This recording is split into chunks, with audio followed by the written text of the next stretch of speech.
आपके अंदर एक एम्पैथी और कंपैशन मूलता होनी चाहिए। वो ब्राह्मणिकल ऑर्डर आपके नष्ट कर देती है, जो आज के तारीख में आरएसएस कर रही है। आपको पूरी तरह से खोखला बनाती है, आपको झुंड का हिस्सा बनाती है। तो झुंड के सहारे आप जीते हो ना, तो आपकी आइडेंटिटी क्राइसिस रहती है, और आइडेंटिटी क्राइसिस को भरने के लिए आप पैसा, पद और इसके बिना जी ही नहीं सकते। ये लोग किस बात को डरते होंगे मालूम है? खुद की कंपनी को डरते होंगे। जो खुद की कंपनी को डरता है ना, उसको पद चाहिए, पैसा चाहिए, आदमी या औरतें चाहिए, अय्याशी चाहिए, दारू चाहिए, कुछ ना कुछ चाहिए, लेकिन अंदर नहीं जाना चाहिए। वो अपने आप को डरते हैं। तो ये मिलॉर्ड के साथ मिलॉर्ड के ऊपर सवाल उठाना, मिलॉर्ड को कटघरे में खड़ा करना, ये सब तो जनता के अधिकार क्षेत्र से बाहर है। मैं आपको एक बात बताना चाहता हूं, मिलॉर्ड नाराज हो जाए या खुश हो जाए, वो वही जाएंगे जहां मैं जाऊंगा। अंततः हम सब वही जाएंगे, वो उन्हें डरना क्या। उससे कुछ अलग जगह जाने वाला कोई होगा तो मुझे दिखाइए, उसको मैं मिलना चाहता हूं। राजू साहब, एक बात समझ में नहीं आती है, जो इतने ऊंचे पदों पर रहते हैं लोग, क्या वो रिटायरमेंट के बाद की ज़िंदगी से इतना खौफ खाते हैं कि उसका इंतज़ाम करने लगते हैं और विचलन में चले जाते हैं, पदभ्रष्ट हो जाते हैं या बेईमान हो जाते हैं। इनकी पूरी जो ट्रेनिंग है, ये आज के तो बने हुए नहीं हैं, ये तो पहले से। अब जस्टिस चंद्रचूड़ को देखिए, गोगोई को देखिए, ये सारे लोग तो एक करियर है, एक लेगेसी है इनकी, और आखिर में इतने शर्मनाक ढंग से ये गए कि इनको लेकर के उस तरह के मजाक और उस तरह के लांछन लगते हैं जो किसी भी इज्जतदार आदमी पर लगे, तो बड़ा शर्म की बात है। क्या होता है, क्या भय है? देखिए, ज्यादातर लोग अंदर से खोखले होते हैं, और हार्वर्ड या ऑक्सफोर्ड में पढ़ने के बाद, देखिए, चंद्रचूड़ साहब खूब हार्वर्ड में पढ़े हैं।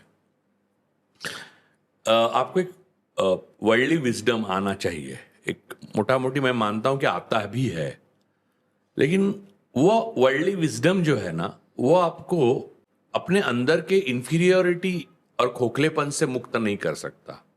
कबीर कौन से हार्वर्ड गए थे? आप कबीर को घूस दे के दिखाइए, किसी ने दी हो तो, या कबीर को आप बताइए कि 2 लाइनें चेंज कर दे यार, ये कविता की 200 रुपए देता हूं, चलो उस टाइम का जो भी हो सोने के मोहरा देता हूं, वो बदलेगा क्या? नहीं बदलेंगे। गालिब ने बदले क्या? नहीं बदली ना। बात यह है, मैं आपको बताता हूं, अंदर से जो परिपूर्णता आती है वो एक अलग ही लिगेसी है। और वो मैंने जो डॉक्टर बाबा साहब आंबेडकर का उदाहरण दिया था, अभाव क्या होता है वो आंबेडकर जितना किसने देखा होगा। और सोने का चम्मच मुंह में लेके चंद्रचूड़ पैदा हुए, उनके फादर भी तो चीफ जस्टिस थे। देखिए, लेकिन अभाव में पैदा होने से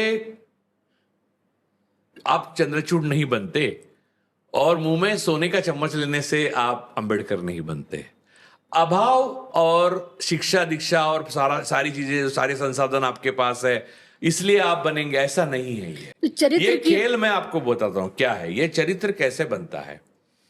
आपके अंदर एक एम्पैथी और कंपैशन मूलता होनी चाहिए।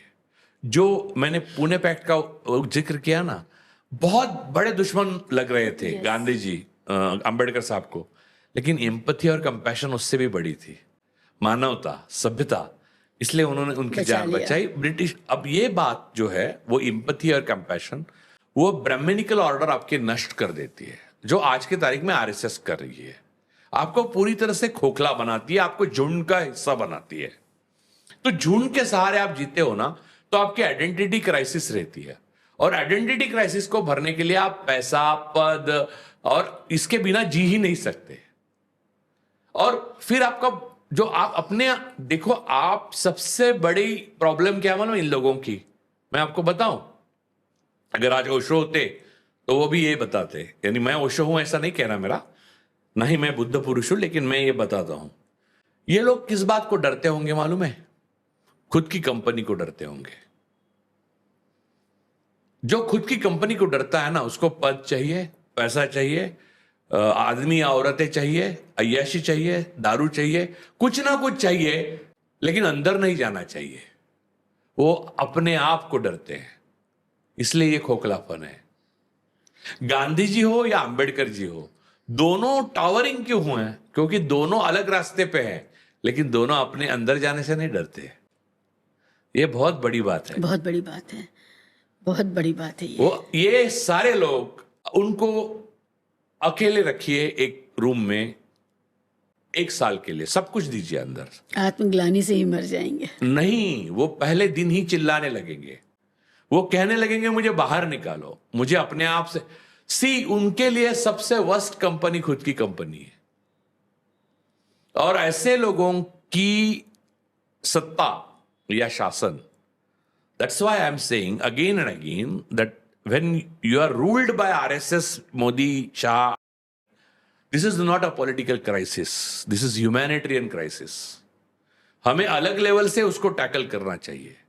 ये राजनैतिक समस्या नहीं है भारत के सामने 2014 से जो खड़ी हुई है, और गुजरात में 2002 से। ये मानवता की क्राइसिस है। यस, जो गाजा विजुअली फेस कर रहा है, यस, वो हमें विजुअली नहीं दिख रहा है, लेकिन वही हमारी आत्मा, हमारी स्वतंत्रता, हमारी आजादी, सबको गला घोट के सफोकेट करके मारा जा रहा है। हम मर चुके हैं एक राष्ट्र, एक समाज के तौर पर, और इस ह्यूमैनिटेरियन क्राइसिस को डील कर रहे हैं हम। तो राजनीतिक तरीके से डील नहीं होगा। आपने मुझे पूछा कि लोगों को कैसे बताएं, तो लोगों को यह बताएं कि आपके किचन तक बात आ गई है, आपकी बेटी की शादी तक बात आ गई है, बेडरूम तक बात आ गई। बेडरूम तक बात आ गई है, आप किसके साथ सोए नहीं सोए ये बात आ गई है, आप कौन सी फिल्म देखेंगे, कौन सी फिल्म नहीं देखेंगे, आप कौन सी किताब पढ़ेंगे, आप कौन सी किताब नहीं पढ़ेंगे, आप किसके साथ दोस्ती रखेंगे, किसके साथ दोस्ती नहीं रखेंगे, आप किससे हाथ मिलाते हो उससे आपकी पद मुक्त होंगे या आप ऊंचे पद पे जाएंगे, ये सब तय होगा। खाना आपका क्या खाएंगे? अगर आप मांस खाएंगे तो झटका खाएंगे कि हलाल खाएंगे। अब हलाल खाएंगे तो आज का खाएंगे या कल का खाएंगे? अगर आपको इस लेवल का बंधन है तो आप ह्यूमैनिटेरियन क्राइसिस में जी रहे हैं। आप लोग जो गाजा के खिलाफ, गाजा का जो हो रहा है उसके खिलाफ बात कर रहे हैं, तो मैं ये मानता हूं कि नेतन्याहू और मोदी ने मिलकर गाजा और भारत को एक साइकोलॉजिकल गाजा बना दिया है, और वो हम सिर्फ विजुअली देख नहीं पा रहे हैं, इसलिए हम समझ नहीं पा रहे हैं। मैंने आज उसको आपको अनफोल्ड करके बता दिया जुडिशरी के माध्यम से। लेकिन ये जो ह्यूमैनिटेरियन क्राइसिस है उसको हर लेवल पर टैकल करना चाहिए। आपको किचन में लड़ाई लड़नी चाहिए, आपको बेडरूम में लड़ाई लड़नी चाहिए, आपको हॉल में लड़ाई लड़नी चाहिए, आपको व्हाट्सएप पे लड़ना चाहिए, आपको फेसबुक पे लड़ना चाहिए, आप सोशल मीडिया पे लड़ना चाहिए, आपको लिखना चाहिए, रेंगना चाहिए, आप जेल में लड़ो, आप जहां हो लड़ो। यही गांधी जी कहते थे, यही मार्टिन लूथर किंग जूनियर कहते थे, और यही नेल्सन मंडेला का कहना था। डॉक्टर बाबा साहब आंबेडकर ने अगर कहा है कि सीखो, संगठित हो और संघर्ष करो। और माय लॉर्ड को अगर माय लॉर्ड कहना डिजर्व करना चाहिए, ऐसा लगता है वो डिजर्व करते हैं ऐसा, तो उसकी तरह बिहेव करे। अगर वो बिहेवियर अगर उनका पुरोहित की तरह होगा तो दक्षिणा देके घर जाइए, अपनी दक्षिणा लीजिए, 11 रुपए ऊपर से लीजिए और घर जाइए। आप पुरोहित नहीं हो। हमें ये मत बताइए कि हमें क्या करना चाहिए। आपको डिकोड करना है बस, संविधान में जो लिखा है, लॉ क्या कहता है, बस। आप में जो कल सुना है विश्व हिंदू परिषद में, परसों जो आपको बजरंग दल ने बोला है, या आपको जो दूसरे जैसे ने चिट्ठी भेजी है शाह साहब की, जो लोया साहब के बारे में लिखी हुई है, आपको लोया बनना है या गोगोई बनना है, 2 मॉडल है ऐसा लिखा है, जिसमें उसके हिसाब से अगर आपको जीना है तो आप दक्षिणा लीजिए, 11 रुपया लीजिए, माय लॉर्ड नहीं बोलेंगे आपको।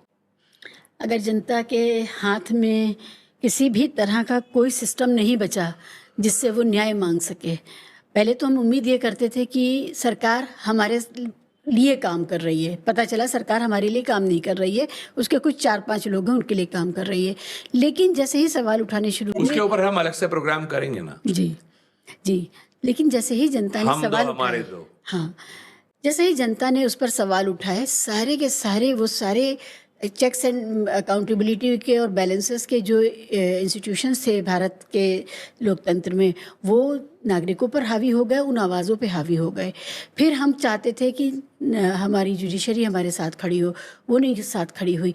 इतनी असहाय जनता बनाने के बाद आपने बिल्कुल सही मिसाल दी है कि हम मानसिक तौर से गाज़ा में ही हैं। हमारा गाज़ा जो है वो अभी दिख नहीं रहा है। अरे कोविड के विजुअल टाइम में नहीं आपने है। देखा ना, विजुअल अस्पताल में वही विजुअल थे, वही विजुअल। जो गाजा में बच्चों के लेकर दौड़ रहे हैं, अपने पति को लेकर, ऑक्सीजन नहीं है, और ऑक्सीजन आपको मुफ्त में सिर्फ पेड़ देते हैं, और पेड़ों को, लाखों पेड़ों को रोज काट रहा है, रोज पर काट बात रहा है। करेंगे। और आपको शर्म नहीं आती, यानी आपको, यानी सारे देश की जनता को, कि जिस ऑक्सीजन के लिए आप तड़प तड़प के आपके परिजन मरे, उस ऑक्सीजन को रोज खाए जा रहा है नरभक्षी आदमी, और आप उसको रोक नहीं पा रहे, और माय लॉर्ड तो उसके सामने लेट रहे हैं।